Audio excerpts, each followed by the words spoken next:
الحمدللہ وکفا وسلام علی عبادہ الذین اصطفیٰ اما بعد فاعوذ باللہ من الشیطان الرجیم بسم اللہ الرحمن الرحیم سبحان الذی اسریٰ بعبدہ لیلا من المسجد الحرام الی المسجد الاقصی سبحان ربک رب العزۃ عما یصفون وسلام علی المرسلین والحمد للہ رب العالمین اللہم صل علی سیدنا محمد وعلی آل سیدنا محمد وبارک وسلم اللہم صل علی سیدنا محمد وعلی آل سیدنا محمد وبارک وسلم اللہم صل علی سیدنا محمد وعلی آل سیدنا محمد وبارک وسلم رب یسر ولا تعسر وتمم بالخیر وبک نستعین ربی زدنی علما یا فتاح یا فتاح یا فتاح۔ الحمدللہ اللہ سبحانہ تعالیٰ کا فضل کہ ہم پھر اپنی اس بابرکت محفل میں شامل ہیں۔ شعبان کا مہینہ الحمدللہ شروع ہو چکا ہے اور واقعی اب رمضان کچھ گنتی کے دن رہ گئے رمضان کی آمد میں۔ اللہ سبحانہ تعالیٰ اس بابرکت مہینے کی آمد کو ہمارے لیے باعث برکت بنائے۔ اللہ سبحانہ تعالیٰ ہمیں خیر و عافیت کے ساتھ اس مہینے تک میں داخل ہونے کی توفیق عطا فرمائے اور اس مہینے میں نازل ہونے والی انوارات اور برکات کو اپنے سینوں میں سمیٹنے کی توفیق عطا فرمائے۔ جو 4 مہینے اللہ سبحانہ تعالیٰ نے جن کو حرمت کے مہینے قرار دیا ان میں سے ایک مہینہ رجب کا مہینہ تھا، اور اس کے بعد شعبان کا آنا، پھر رمضان کا آنا۔ شعبان کے مہینے میں نبی پاک صلی اللہ علیہ وسلم کی سنتوں میں سے ایک سنت مبارکہ یہ بھی ہے کہ آپ صلی اللہ علیہ وسلم کثرت سے روزہ کیا کرتے تھے، بلکہ ایک حدیث مبارکہ میں تو یہ آتا ہے کہ آپ صلی اللہ علیہ وسلم نے اس قدر کثرت سے روزے رکھے کہ صحابہ فرماتے ہیں کہ ہمیں شک ہوا کہ شاید آپ رکیں گے ہی نہیں، یعنی کہ رمضان تک روزے ہی رکھتے چلے جائیں گے۔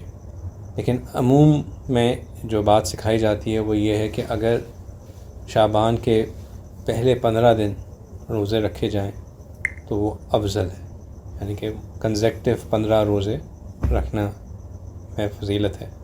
اگرچہ کہ آپ صلی اللہ علیہ وسلم کی سنت مبارکہ سے شعبان کے آخر تک بھی روزے رکھنا جو ہے وہ ثابت ہے، لیکن کیونکہ شعبان کے آخر میں اور رمضان کے شروع میں جو روزے رکھے جاتے ہیں اس میں یہ گمان ہو سکتا ہے کہ شاید یہ بندہ رمضان کے روزے رکھ سکتا ہے، دوسروں کو اس سے ہو سکتا ہے، تو اس لیے اس میں اتنا پبلکلی انکریج نہیں کیا جاتا۔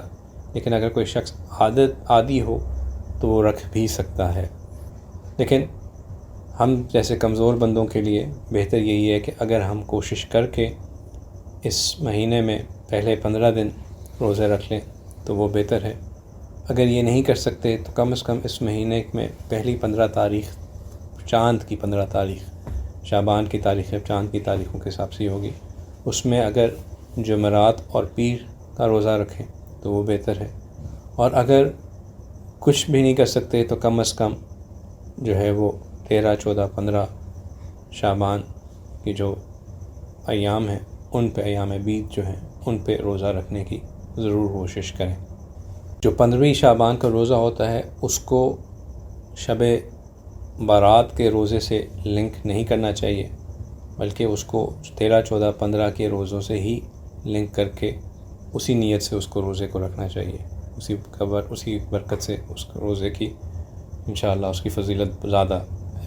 اگرچہ کہ کتابوں میں معراج کے واقعے کو، اسراء اور معراج کے واقعے کو رجب کی 27 کے ساتھ لنک کیا جاتا ہے، لیکن اس کے اوپر بھی کلام ہے، شاید یہ اس تاریخ کو نہ پیش آیا ہو۔ اور اب شعبان میں اسی واقعے کے اوپر بات کرنے کا مقصد بھی یہی ہے کہ یہ بات ہمارے ذہن میں رہے کہ اس کی سگنیفیکنس اس رات کے ساتھ کوئی نہیں ہے۔ اگرچہ کہ یہ واقعہ ایک رات کو پیش آیا جو کہ ہو سکتا ہے کہ رجب کی رات ہو، جو کہ ہو سکتا ہے کہ رجب کی 27ویں رات ہی ہو، لیکن اس رات کے ساتھ جو کچھ بھی پیش آیا اس میں کوئی خصوصی عبادت اس کے ساتھ منسوب نہیں ہے۔ ہم یہ نہیں کہہ سکتے کہ کیونکہ اس رات کو یہ پیش آیا تو اس رات میں یہ عبادت کرنا کہ یہ افضلیت ہے، یہ فضیلت ہے، یہ برکت ہے، اس کا اس رات سے کوئی تعلق نہیں ہے۔ اس کا اصل مقصد اس واقعے کو آپ صلی اللہ علیہ وسلم کا لوگوں تک پہنچانا، لوگوں کو بتانا۔ ایک تو یہ کہ آپ صلی اللہ علیہ وسلم کا مقام لوگوں پہ ظاہر ہو، کیونکہ یہ واقعہ معراج جو ہے یہ آپ صلی اللہ علیہ وسلم کے لیے ایک بہت بڑا ہدیہ اور تحفہ تھا، جس کے بارے میں ہم پہلے بات کر چکے۔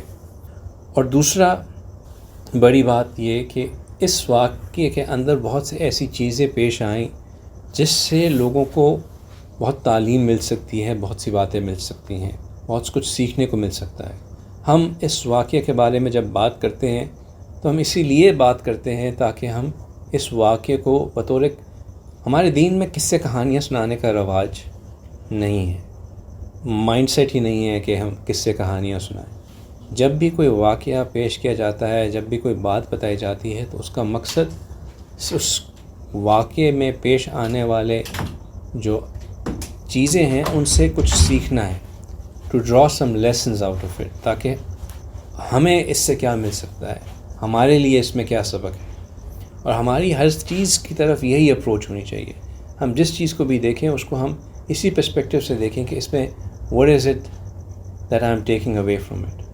اگر آپ کسی بھی اپنے آفس کی میٹنگ یا اپنے کسی آفس کے ایونٹ کے بعد if you don't ask yourself this question کہ میں what am I taking away from it، اس کا مطلب ہے کہ آپ نے وقت ضائع کیا۔ اپنے اندر ہماری پرسنالٹیز کا یہ حصہ ہونا چاہیے، چاہے پروفیشنلی ہو، چاہے ہم اکیڈیمکلی ہوں، چاہے دینی کوئی مجلس ہو۔ ہم 10 دن کا اعتکاف کر کے آتے ہیں، آنے کے بعد پھر اپنی زندگیوں میں گم ہو جاتے ہیں۔ کیوں؟ اس لیے کیونکہ ہم آخری دن یا ہر دن کے بعد یہ بیٹھ کے نہیں کرتے کہ آج میں نے کیا چیزیں سیکھیں اور ان میں سے کیا چیز میں اپنی زندگی کے اندر لے کے آؤں گا۔ یہ جو ایک مینٹل نوٹ ہے، اگر آپ کیپیبلٹی رکھتے ہیں چیزوں کو یاد رکھنے کے لیے تو مینٹل نوٹ، ورنہ اپنی ڈائری میں ایک لیسن لرن کا حصہ ہونا اور اس لیسنز لرن میں سے what am I going to bring into my life کا ہونا، یہ ایک بہت اچھی پریکٹس ہے۔ اگر آپ یہ پریکٹس اپنے پروفیشن میں بھی لے کے آئیں گے تو it will help you grow a lot, کہ آج میں نے یہ ایونٹ اٹینڈ کیا، یہ میٹنگ کی، اس سے حاصل کیا ہوا، what am I going to take away from it۔ اور اگر آپ سمجھتے ہیں کہ اس پوری میٹنگ میں کوئی ایسی بات نہیں ہوئی تو پھر you should be the one who should be contributing something، تاکہ کم از کم کسی اور کے پاس تو کوئی ایسی چیز ہو that they should take away from it۔ تو یہ جو اسراء و معراج کا واقعہ ہے یہ بھی ہم اسی نیت سے پڑھ رہے ہیں، سمجھ رہے ہیں، سن رہے ہیں کہ ہم اس سے کچھ سبق اخذ کریں اور اس کو اپنی زندگی میں لے کے آئیں۔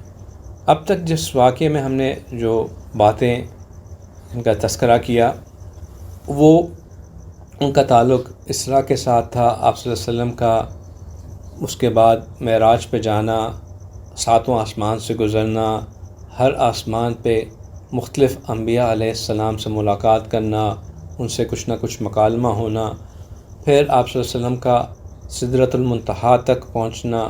سدرۃ المنتہا پہ پھر ہم نے دیکھا کہ وہاں پہ کچھ چیزیں سامنے آئیں، کچھ باتیں آئیں کہ اس درخت کے نیچے سے 4 نہریں بہہ رہی ہیں، ان کی باتیں ہوئیں۔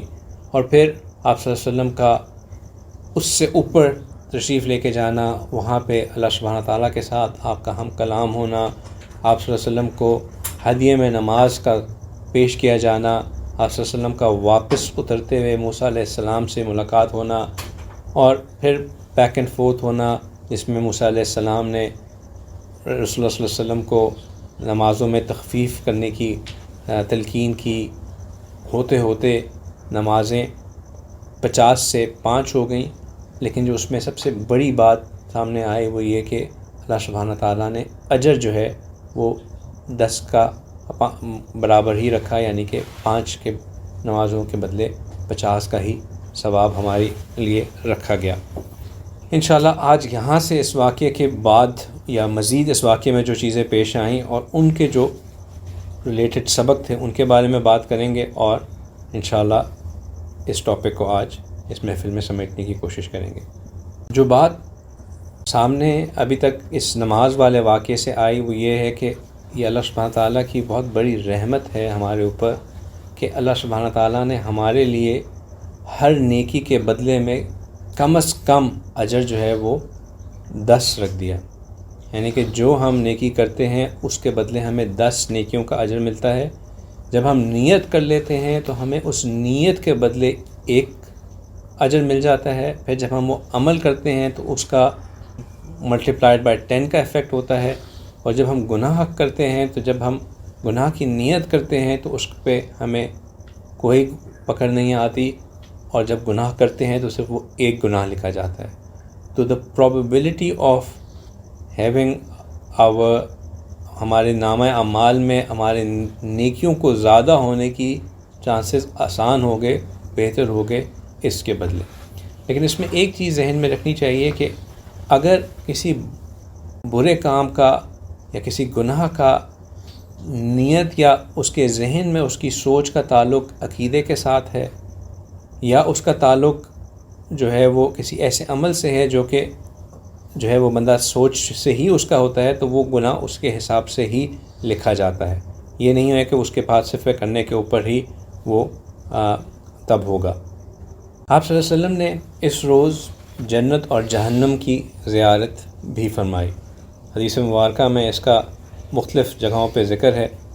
آپ صلی اللہ علیہ وسلم نے فرمایا کہ میں جنت میں داخل کیا گیا، اور فرمایا کہ رسول اللہ صلی اللہ علیہ وسلم کے پاس براق کو لایا گیا. وہی حدیث جو ہم پہلے سے پڑھتے آئے ہیں، اس کا ایک سمرائز ورژن یہ ہے کہ رسول اللہ صلی اللہ علیہ وسلم کو براق کو لایا گیا، جو لمبا اور سفید جانور تھا، جو اپنے پاؤں حد نظر تک رکھتا تھا. تو میں جبرائیل اس کی پشت پر سوار رہے یہاں تک کہ میں بیت المقدس تک پہنچا، جس کے بعد مجھے آسمانوں کے دروازے کھول دیے گئے اور میں نے جنت اور جہنم کو اپنی آنکھوں سے دیکھا.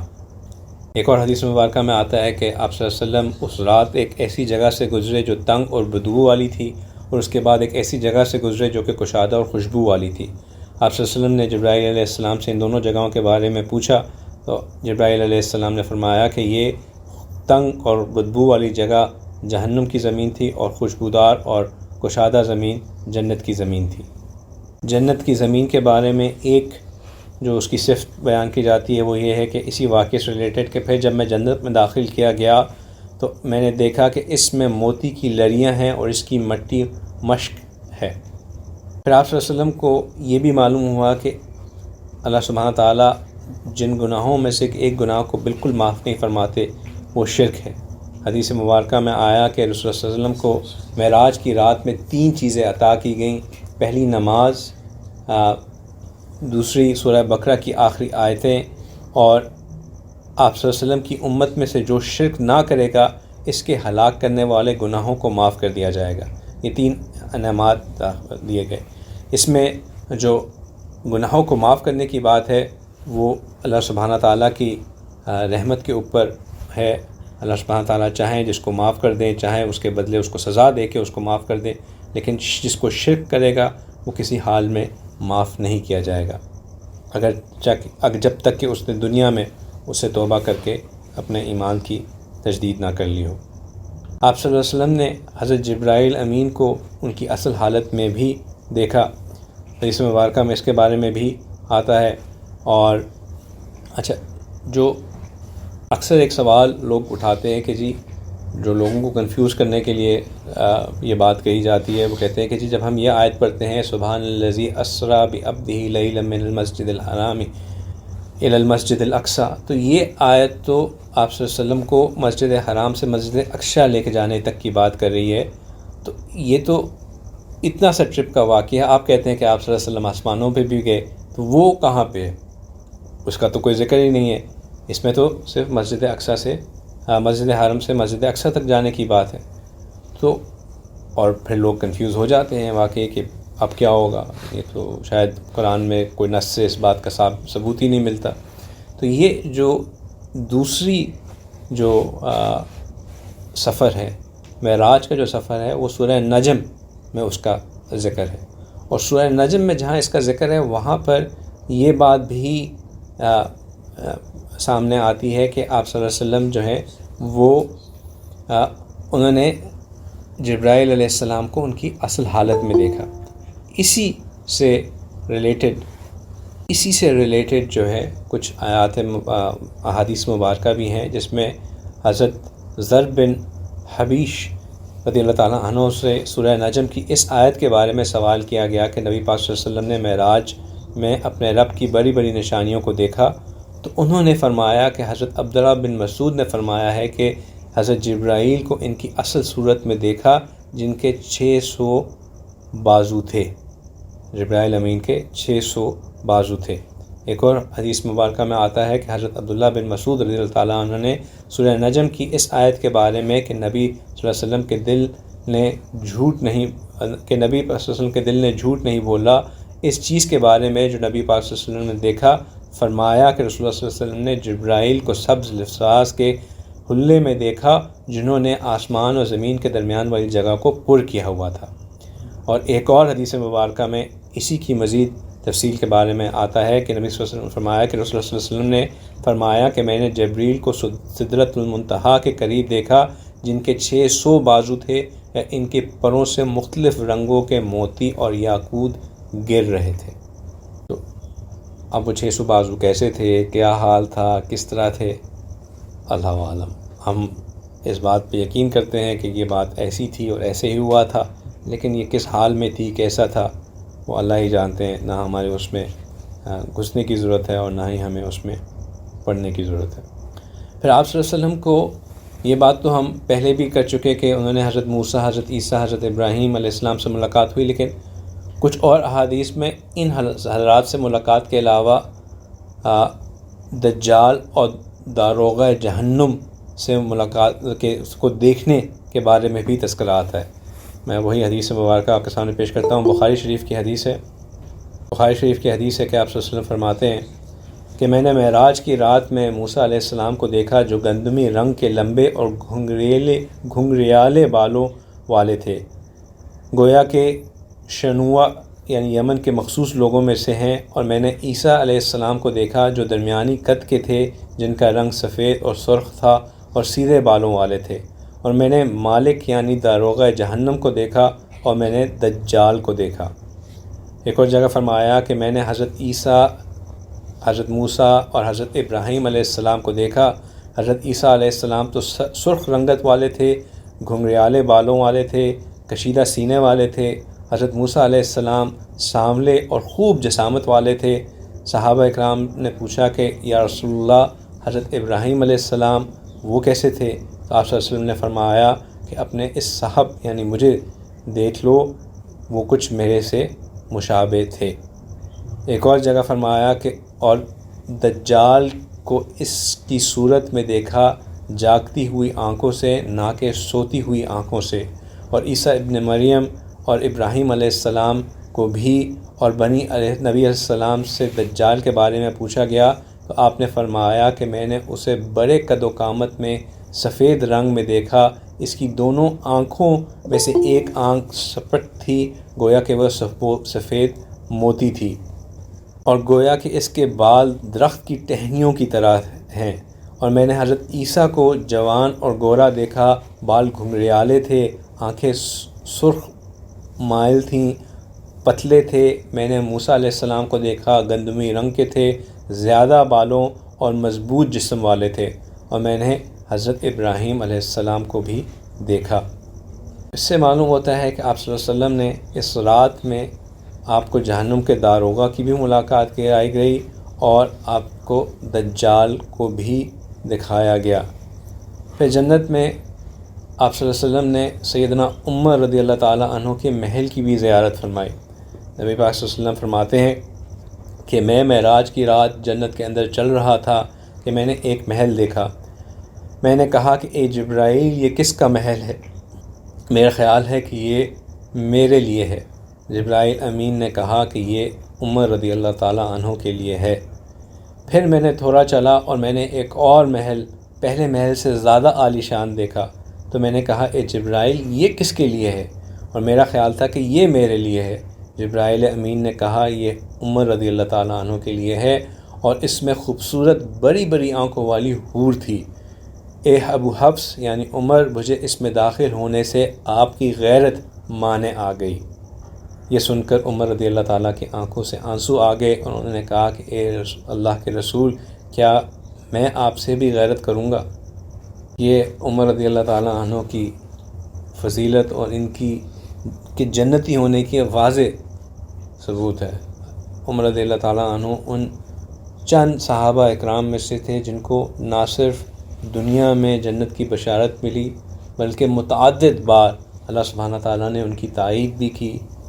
اللہ سبحانہ تعالیٰ نے ان کو بہت بلند مقام عطا فرمایا ہے۔ ہمیں عمر رضی اللہ تعالیٰ عنہ کی پرسنالٹی کو، ان کی جو اوصاف تھے، صفات تھیں، ان کو سمجھنے کی، ان کی سیرت کو پڑھنے اور اس پہ اس نیت سے پڑھنے کی کہ میں اپنی زندگی میں اس سے ان کی بتائی ہوئی ان کی طرح کی باتوں کو اپنی زندگی میں لے کے آؤں گا، اس کی بہت کوشش کرنی چاہیے۔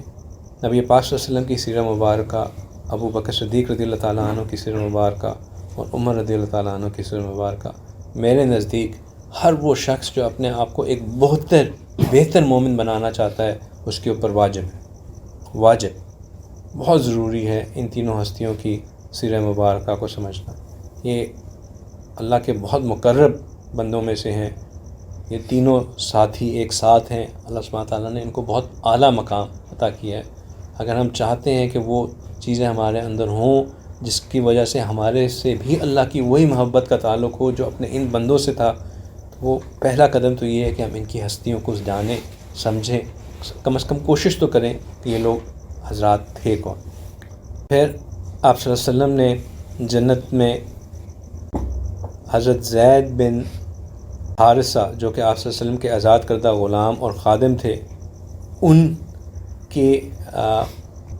کے لیے جو اللہ سبحانہ تعالیٰ نے حور رکھی ہوئی تھی اس سے بھی آپ صلی اللہ علیہ وسلم کی ملاقات ہوئی۔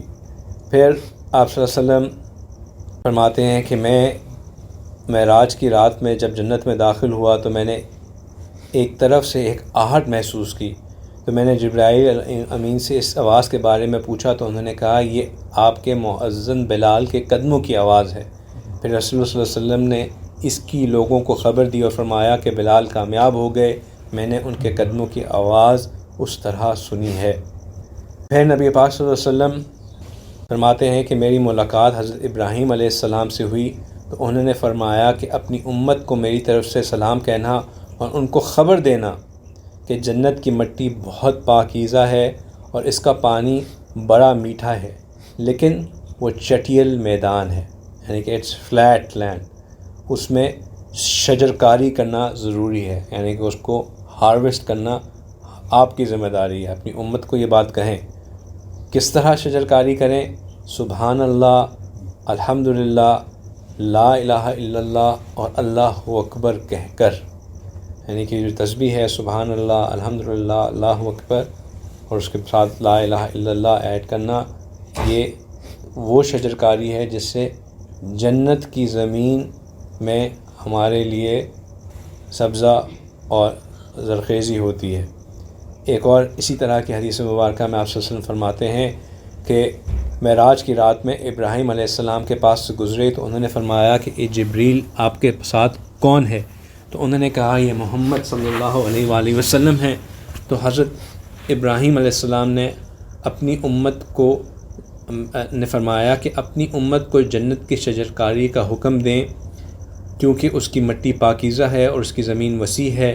نبی پاک صلی اللہ علیہ وسلم نے معلوم کیا کہ جنت کی شجر کاری کیا ہے تو ابراہیم علیہ السلام نے فرمایا کہ لا حول ولا قوت الا باللہ، کہ جو اس کی تسبیح کرتا ہے وہ جنت میں اپنے لیے جو ہے وہ زمین کو سرخیز پائے گا۔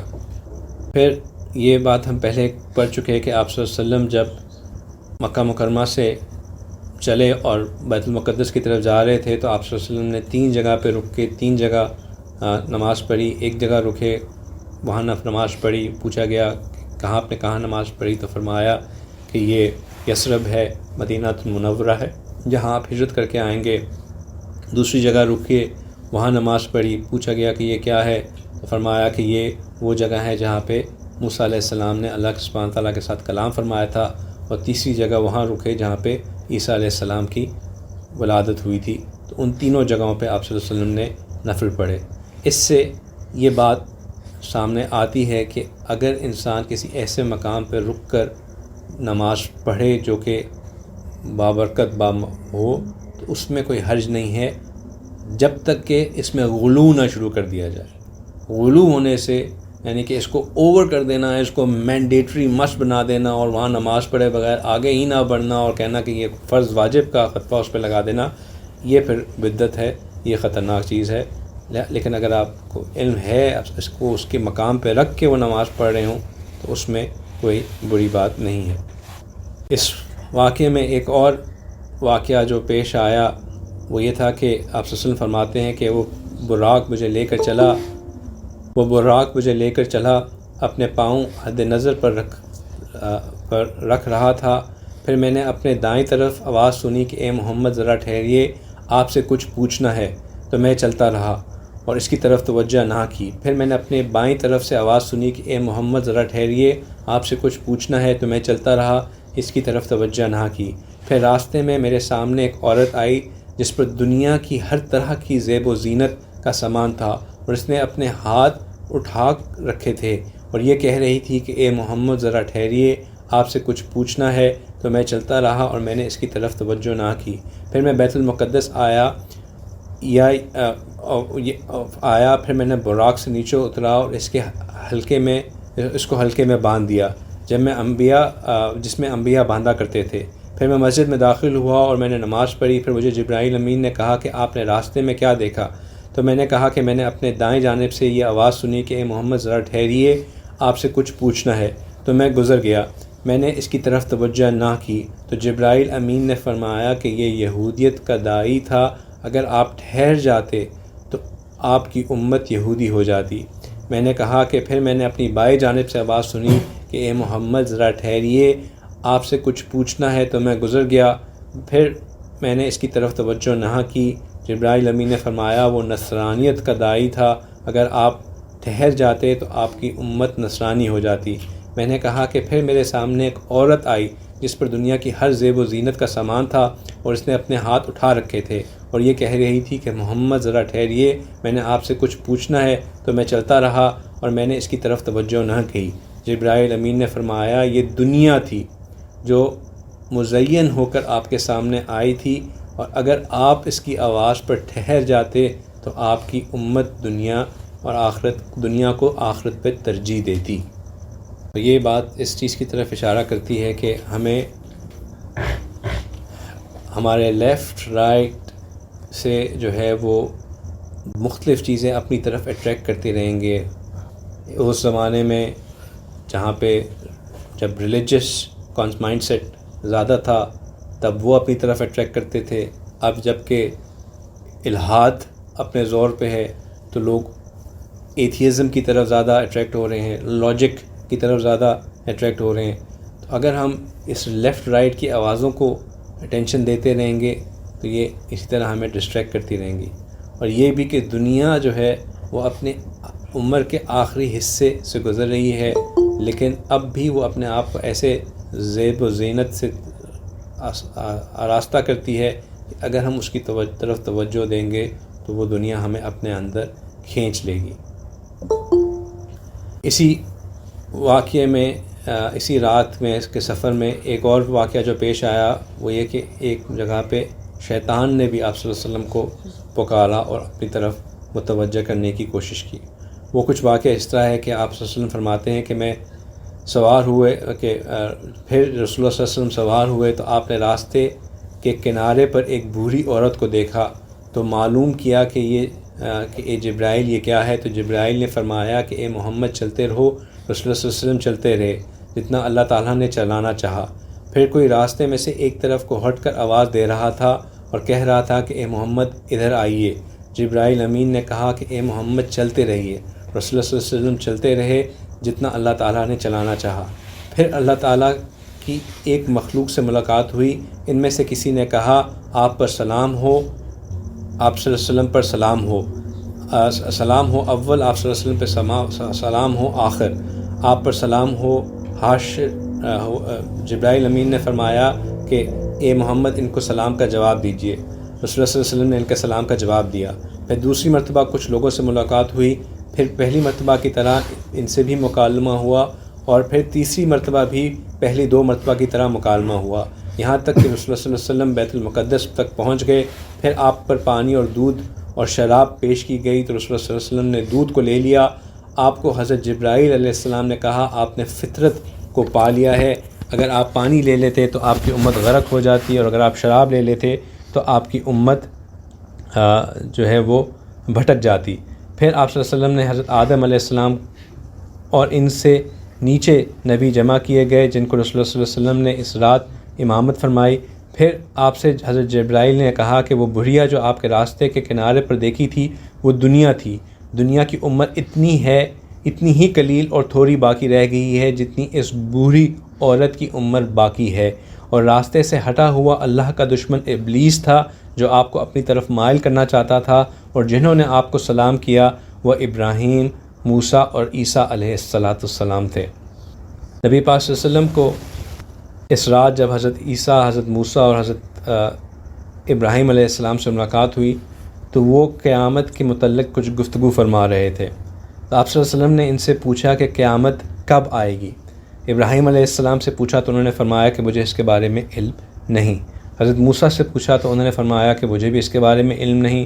حضرت عیسیٰ علیہ السلام سے پوچھا تو انہوں نے کہا کہ مجھے اس کا وقت تو معلوم نہیں کہ وہ کب آئے گی، وہ تو صرف اللہ ہی جانتے ہیں۔ ہاں، اللہ نے مجھ سے جو وعدہ البتہ جو عہد میرے اللہ نے مجھ سے کیا ہے اس میں یہ ہے کہ دجال نکلے گا اور میں اتر کر اسے قتل کروں گا، اور لوگ اپنے، یہ حدیث مبارکہ جو ہے مستدرک حاکم کی حدیث ہے، یعنی کہ بہت اچھی سند والی حدیث ہے۔ فرمایا کہ البتہ جو عہد میرے اللہ نے مجھ سے کیا ہے، یہ عیسیٰ علیہ السلام فرما رہے ہیں، اس میں یہ ہے کہ دجال نکلے گا، میں اتر کر اس کا قتل کروں گا، اور لوگ اپنے شہروں کی طرف جائیں گے، ان کو یاجوج ماجوج ملیں گے، وہ ہر اونچائی سے نیچے اتریں گے، تو وہ جس پانی کے قریب سے گزریں گے اسے پی لیں گے، اور جس چیز کے پاس سے گزریں گے اسے خراب کر دیں گے۔ پھر لوگ اللہ تعالیٰ کی طرف متوجہ ہوں گے اور اللہ تعالیٰ سے دعا کریں گے تو اللہ تعالیٰ انہیں یعنی یاجوج ماجوج کو ہلاک کر دیں گے۔ پھر زمین سے ان کے جسموں سے، لاشوں سے بدبو آنا شروع ہو جائے گی، اور لوگ میری طرف متوجہ ہوں گے تو میں اللہ تعالیٰ سے دعا کروں گا، پھر اللہ تعالیٰ آسمان سے بارش نازل فرمائیں گے اور وہ بارش کا پانی ان جسموں کو بہا کر سمندر میں ڈال دے گا۔ پھر اللہ تعالیٰ پہاڑوں کو اکھاڑیں گے اور زمین کو چمڑے کی طرح پھیلا دیں گے۔ اللہ تعالیٰ نے مجھ سے عہد فرمایا ہے کہ جب یہ واقعات ہوں گے تو قیامت لوگوں کے قریب اس طرح ہوگی جیسے پورے دنوں کا بھن، یعنی کہ حاملہ اونٹنی کی حالت ہوتی ہے کہ گھر والوں کو معلوم نہیں کہ کس وقت رات یا دن میں اچانک اس کا بچہ ہو جائے۔ تو دجال کا آنا بھی حق ہے، یاجوج ماجوج بھی حق ہیں، ان کی کیا نشانیاں ہیں، ان کے کیا، کب انہوں نے آنا ہے، وہ حالات کیا ہوں گے، اس زمانے میں کیا چیزیں پیش آ رہی ہوں گی، اس کے بارے میں بھی علم ہونا چاہیے۔ اس کے بارے میں بھی آتا ہے کہ جب منبر پہ دجال کا ذکر ہونا بند ہو جائے تو تیار ہو جاؤ کہ دجال آنے والا ہے۔ تو اب ہم دیکھ سکتے ہیں کہ ہمارے منبر پہ کتنا دجال کا ذکر ہوتا ہے۔ پھر 2 خواتین سے کی قبروں سے خوشبو آنے کے بارے میں بھی کچھ احادیث مبارکہ آتی ہیں۔ ایک واقعہ کچھ اس طرح ہے کہ رسول اللہ صلی اللہ علیہ وسلم فرماتے ہیں کہ اس رات میں جب مجھے معراج کرائی گئی تو مجھے ایک مقام پر پہنچ کر بہت خوشگوار خوشبو محسوس ہوئی۔ میں نے جبرائیل سے پوچھا کہ یہ کیا خوشبو ہے؟ جبرائیل نے فرمایا کہ یہ فرعون کی بیٹی کی باندھی اور اس کی اولاد کی خوشبو ہے۔ فرمایا میں نے جبرائیل سے پوچھا کہ اس کا کیا قصہ ہے؟ تو جبرائیل نے فرمایا کہ اس دوران جب کہ وہ ایک دن فرعون کی بیٹی کی کنگھی کر رہی تھی تو کنگھی اس کے ہاتھ سے گر گئی تو اس نے بسم اللہ کہا تو فرعون کی بیٹی نے کہا کیا میرے باپ مراد ہیں؟ یعنی کہ وہ خدائی کا دعویٰ کرتا تھا تو کیا وہ مراد ہیں؟ باندی نے کہا کہ بلکہ میرا اور تیرے باپ کا رب اللہ ہی ہے۔ بیٹی نے کہا میں تو باپ کو بتا دوں گی۔ اس نے کہا بتا دے، میرا اور تیرا رب بھی اللہ ہی ہے۔ تو لڑکی نے فرعون کو بتا دیا۔ فرعون نے اس کو طلب کیا اور کہا کہ اے فلانی، کیا تیرا تیرا میرے علاوہ کوئی رب ہے؟ کہاں کہ ہاں ہے، میرا اور تیرا رب اللہ ہے۔ پس فرعون نے حکم دیا کہ پیتل سے بنی ہوئی گائے یعنی کہ ایک گائے کے مجسمے کو آگ میں ڈالو، اور جب وہ پگھل جائے تو پھر اس کو اور اس کی اولاد کو اس پگھلے ہوئے تانبے کے اندر ڈال دیا جائے۔ جب وہ اس سزا کے لیے اوپر اس کو کرنے لگا تو اس نے کہا کہ جب ہم اس آگ میں جلنے کے بعد جل جائیں تو ہماری ہڈیوں کو ایک کپڑے میں باندھ کر دفنا دینا۔ تو فرعون نے کہا ٹھیک ہے، یہ ہمارے اوپر حق ہے، ہم ایسا ضرور کریں گے۔ پھر فرعون نے اس کی اولاد کو ایک ایک کر کے اس کے سامنے اس میں تانبے میں ڈالنا شروع کر دیا، حتیٰ کہ سب سے آخر میں اس کی گود میں ایک چھوٹا سا بچہ تھا، وہ اس کو آگ میں ڈالنے لگا تو ماں کا دل تھوڑا سا ہل گیا۔ تو اس بچے نے کہا کہ ماں مت گھبراؤ، یہ آگ اس آگ سے زیادہ ٹھنڈی ہے جو کہ آخرت میں پیشوانی ہے، کود جاؤ۔ تو پھر عورت بھی اس کے اندر کود گئی۔ یہ بچہ ان 4 بچوں میں سے ہے جنہوں نے اپنی بالکل اس حالت میں یعنی کہ انفنسی میں بولنے کی سعادت حاصل ہوئی۔ وہ 4 بچے کون کون سے ہیں؟ ان میں سے ایک بچہ تو وہ ہے جو کہ جس نے یوسف علیہ السلام کی گواہی دی، ایک عیسیٰ علیہ السلام خود جنہوں نے اپنی ماں کی گواہی دی، ایک اور بچہ جس نے ایک اور اللہ کے ولی کی گواہی دی، اور پھر یہ بچہ جس نے اپنی ماں کو ہمت دلائی۔ تو یہ قصہ ہے۔ تو یہ اس کی قبر تھی جس کی قبر سے خوشبو آ رہی تھی۔ اسی طرح کا واقعہ ملتا جلتا فرعون کی آسیہ جو رحم اللہ ان کے بارے میں آتا ہے، جو کہ فرعون کی بیگم تھیں، اور ان کے ساتھ بھی اسی طرح ہو رہا تھا کہ ان کے بال ایک باندی کنگھی کر رہی تھی، وہ ان کے بالوں میں چبھا یا کچھ ہوا، انہوں نے بسم اللہ کہا، باندی نے کہا کہ کیا آپ نے اب فرعون کے علاوہ کسی کو اپنا رب مان لیا ہے؟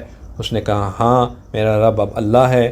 تو پھر فرعون، ظاہر بات ہے وہ ملکہ تھی، فرعون نے ان کو پہلے وارن کیا کہ تمہیں بہت بے عزت کروں گا، بہت ذلیل کروں گا، انہوں نے کوئی وارننگ پہ نہیں دیا۔ تو فرعون نے ان کو بہت ہیوملیٹ کیا، ان کو بھرے بازار میں برہن کر کے ان کو جو ہے اپوزٹ ڈائریکشن میں ان کو ایک طرف سے جانوں سے باندھا، اور جو ہے وہ چلا دیا گیا، ان کا جسم بالکل چھلی چھلی ہو گیا۔ تو ان کی جو قبر ہے اس سے بھی نبی پاک صلی اللہ علیہ وسلم نے خوشبو کو سونگھا اس راستے سے۔ تو شہیدوں کی قبر سے خوشبو آنا یہ کرامت جو ہے اس زمانے سے موجود ہے، اور اب بھی ایسا ہوتا ہے۔ آپ صلی اللہ علیہ وسلم نے کچھ اور لوگوں کو بھی اس رات میں دیکھا جن کے بارے میں ذکر کرنا ضروری ہے۔ آپ صلی اللہ علیہ وسلم فرماتے ہیں کہ میں معراج کی رات میں آسمان دنیا پر آیا تو میں نے اس میں ایسے لوگوں کو دیکھا جن کی زبانیں اور ہونٹ آگ کی کینچیوں سے کاٹے جا رہے تھے، ان کے زبان اور ہونٹ آگ کی کینچیوں سے کاٹے جا رہے تھے۔ میں نے کہا اے جبریل یہ کون ہیں؟ تو انہوں نے کہا یہ آپ کی امت کے خطیب ہیں۔ یہ آپ کی امت کے خطیب ہیں جو دوسروں کو نصیحت کرتے ہیں اور پھر خود ان پہ عمل نہیں کرتے ہیں، اللہ کی کتاب پڑھتے ہیں اور اس پہ عمل نہیں کرتے ہیں۔ اللہ ہمیں محفوظ فرمائے۔ فرمایا کہ معراج کی رات میں میرا گزر ایسے لوگوں پر ہوا جن کے ہونٹ آگ کی کینچیوں سے کاٹے جا رہے تھے۔ میں نے کہا یہ لوگ کون ہیں؟ تو انہوں نے جواب دیا یہ دنیا دار خطیب ہیں جو لوگوں کی نیکی کا حکم کرتے ہیں اور اپنے آپ کو بھلا دیتے ہیں، اور وہ اللہ کی کتاب پڑھتے ہیں، کیا سمجھتے نہیں؟ دیکھیں شیطان اس طرح کی بات جب ہم سنتے ہیں تو کہتا ہے کہ عمل بالمعروف یا نہیں عن المنکر کرنے کا فائدہ ہے کوئی نہیں، تم دوسروں کو تو بڑا کہتے رہتے ہو، رک جاؤ خود تو کچھ کرتے ہی نہیں ہو۔ اس کا قطعی یہ مطلب نہیں ہوتا کہ اس نے صحیح بات کی نصیحت کرنا بندہ چھوڑ دے۔ اگر بندہ خود کسی نیک بات پہ عمل کرنے سے ابھی قاصر ہے، اس کو کوئی کمی ہے، کسی ہمت کسی بھی وجہ سے وہ نیک کام پہ عمل نہیں کر پا رہا، تو وہ اس نیت کے ساتھ دوسروں کو نصیحت کرے کہ جو سننے والے کان ہیں ان میں سے سب سے زیادہ قریب کان میرے اپنے کان ہیں۔ تو ہمیشہ جب بھی کسی کو نصیحت کر رہے ہوں تو اسی نیت سے نصیحت کرنی چاہیے کہ یہ سب سے پہلے میرے اپنے لیے، یہ میں اپنے آپ کو یاد دلا رہا ہوں۔ دوسروں کو نصیحت کرنے سے رکنا نہیں چاہیے، اسی نیت سے ہمیشہ نصیحت کرتے رہنا چاہیے۔ آپ صلی اللہ علیہ وسلم نے اس رات کو سود خوروں کو بھی عذاب میں دیکھا۔ آپ صلی اللہ علیہ وسلم فرماتے ہیں کہ معراج کی رات میں ایک آدمی کو دیکھا جو نہر میں تیر رہا تھا اور پتھر کو لقمہ بنا بنا کر کھا رہا تھا۔ میں نے پوچھا کہ یہ کون ہے، تو جواب میں بتایا گیا کہ یہ سود خور ہے۔ ایک اور جگہ فرمایا کہ میں نے ایک ایسی قوم کے پاس آیا جن کے پیٹ کمروں کی طرح تھے، ان میں سانپ تھے جو باہر سے نظر آ رہے تھے۔ میں نے کہا اے جبرائیل یہ کون ہے، تو جبرائیل نے فرمایا کہ یہ سود خور ہیں۔ پھر وہ بیماری جو ہم میں بہت زیادہ کامن ہے وہ یہ کہ آپ صلی اللہ علیہ وسلم نے فرمایا کہ جب میرے رب نے معراج کرائی تو میرا گزر ایسی قوم پر ہوا جن کے ناخن تانبے کے تھے اور وہ اپنے چہروں اور سینوں کو ان ناخنوں سے چھیلتے تھے۔ میں نے کہا کہ جبرائیل یہ کون ہے، اور انہوں نے فرمایا کہ یہ وہ لوگ ہیں جو آدمیوں کا گوشت کھاتے تھے، یعنی ان کی غیبت کرتے تھے۔ ہم خود اندازہ لگا لیں کہ آج ہماری ہر محفل میں کسی نہ کسی کے بارے میں ہم کس طرح بات کر رہے ہوتے ہیں۔ پھر آپ صلی اللہ علیہ وسلم جب جنت اس میں فرشتوں کے پاس سے گزرے تو فرشتوں نے آپ صلی اللہ علیہ وسلم کو تلقین کی کہ اے محمد اپنے پینچھے لگوانے کا ضرور اہتمام کیجیے، یعنی کہ کپنگ کرنے کا، حجامہ کرنے کا ضرور اہتمام کیجیے۔ ایک اور جگہ آتا ہے کہ یہ بات بیان فرمائی کہ وہ فرشتے جس کی جماعت کے پاس سے گزر رہے تھے تو وہ یہ کہتے تھے کہ آپ اپنی امت کو حجامہ کروانے کا حکم ضرور دیجیے۔ حجامہ ہمیں کرانا چاہیے، میں خود اس کو سوچتا رہتا ہوں کہ کراؤں گا، لیکن حجامہ یہ بہت سی بیماریوں کا جو ہے وہ ایک بہت نیچرل علاج ہے، جس سے آپ کے جسم کے اندر جتنا بھی سرپلس خون ہے، جتنا بھی ٹاکسک خون ہے وہ نکل آتا ہے۔ مصنوع طریقہ حجامہ کرانے کا طاق راتوں میں ہے، خاص طور پہ 15ویں سے جو آخری تاریخ ہے 29ویں جو بھی تاریخ ہے اس کی طاق راتوں میں حجامہ کرانا مسنون ہے۔ اگر نہ بھی ہو تو حجامہ کرا لینا چاہیے۔ حجامہ اٹسیلف اپنے اندر ایک سنت طریقہ ہے۔ اگر کوئی اچھا حجامہ والا آپ کے جاننے میں ہے تو مجھے بھی بتائیں، ہم مل کے ایک ٹرپ پلان کر لیتے ہیں، نیت کر لیتے ہیں حجامہ کرانے کی۔ تو یہ تمام واقعات پیش آئے۔ اب بس ایک آخری بات کر کے میں انشاءاللہ اس محفل کو سمیٹتا ہوں، اور وہ آیت مبارکہ ہے جو کہ میں کئی دفعہ اب تک آپ کے سامنے پیش کر چکا۔ سبحان الذی اسری بعبدہ لیلا من المسجد الحرام الی المسجد الاقصی۔ یہ آیت مبارکہ سبحان الذی کس سے شروع ہوتی ہے، اور یہ سبحان کے لفظ سے جو بھی آیتیں شروع ہوتی ہیں میں نے پہلے بتایا یہ ان واقعات کے لیے ہوتی ہیں جو کہ بہت ہی ایکسٹرا آرڈنری ہوں، جو کہ آؤٹ آف مطلب یہ تمام باتیں جو آپ نے سنی، اگر یہ باتیں میں کسی غیر مسلم کے سامنے جا کے کہوں تو وہ شاید میرے منہ پہ ہنسنا شروع کر دے کہ یہ کیا دقیانوسی میں باتیں کر رہا ہوں، کیونکہ ان کا تعلق لاجک سے نہیں ہے۔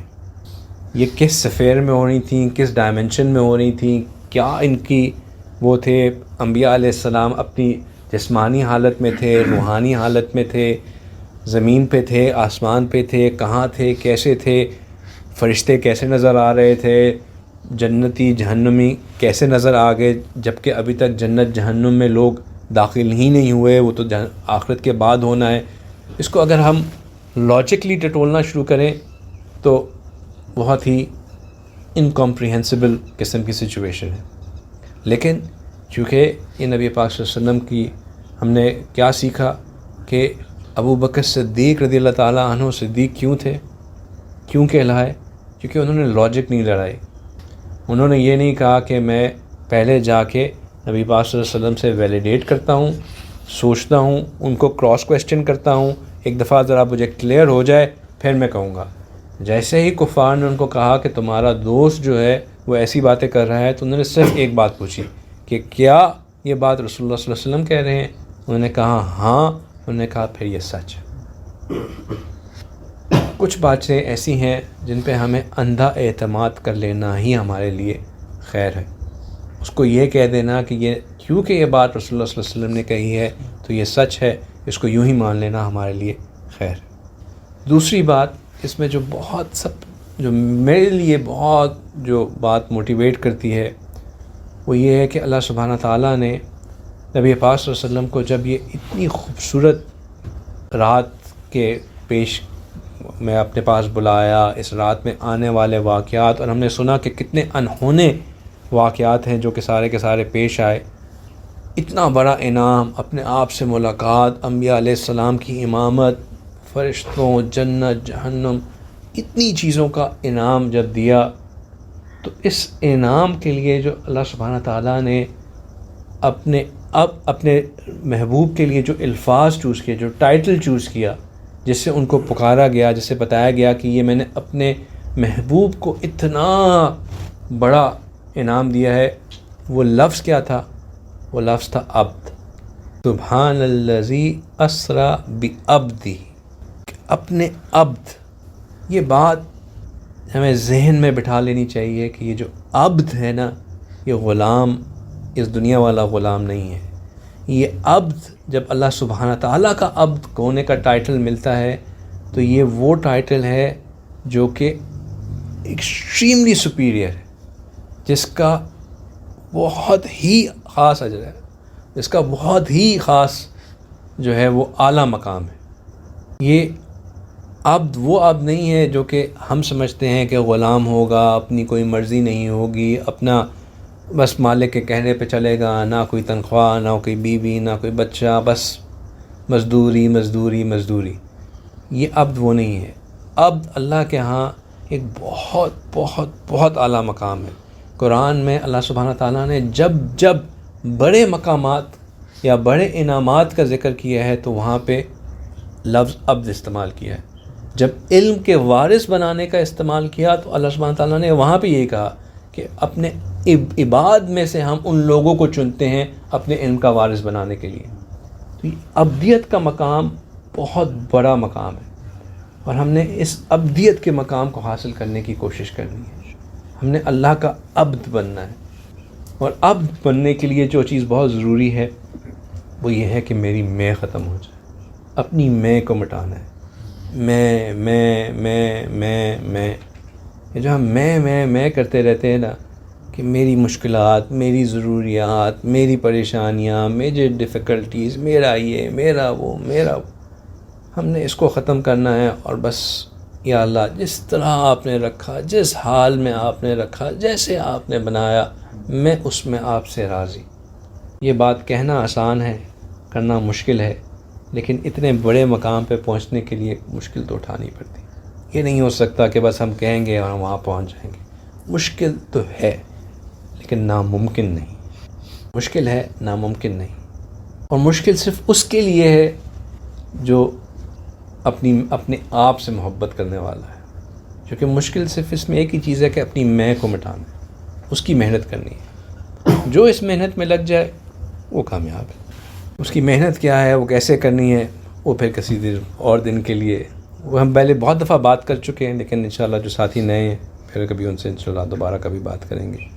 اللہ سبحانہ تعالیٰ ہمارا ان باتوں کو سمجھنا قبول فرمائے۔ اللہ سبحانہ تعالیٰ ہمیں ان کی حقیقی سمجھ عطا فرمائے، اور ان سے ملنے والے جو خوبصورت لیسنز ہیں ان پہ عمل کرنے اور ان کو اپنی زندگیوں میں لا کے اپنی زندگیوں کو بہتر بنانے کی توفیق عطا فرمائے۔